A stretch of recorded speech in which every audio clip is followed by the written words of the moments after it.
every good idea, even idea about necessity to stimulate intercultural dialogue, is somehow put in question while it is supported by political frameworks of EU or Council of Europe. Why? Because it ends up as endless conferences about not really investigating the meaning of the art, who since the beginning has been intercultural in its essence. The whole big movements in,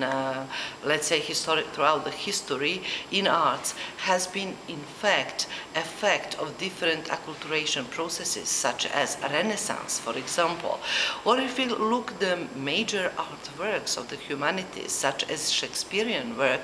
then we can see that what is Shakespeare writing about was about, for example, stereotypes, prejudice against the other, like in Othello, or class differences and necessities of dialogue in between popular culture and elite culture, such as dialogues in between Nanny and Juliet in Romeo and Juliet, or about different, let's say, models and layers of society. So his work was always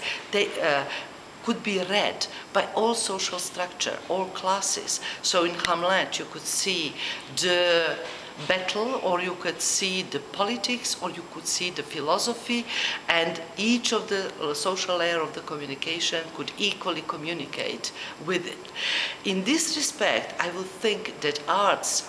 has not been interpreted, used, debated or offered for mediation in contemporary policy of intercultural dialogue, which ended up just as a sterile talk about importance of understanding, combating the stereotypes, but in fact never really speaking about conflictual issue. And if you don't put on the agenda conflicts, if you just put artists from two countries creating together and then speak about intercultural dialogue, then this is superficial cultural dialogue, because it's covering what is staying under the carpet, and that's the real misunderstanding, that's real conflict which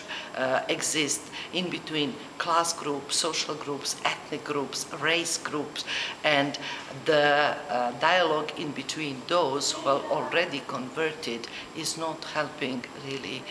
society to develop.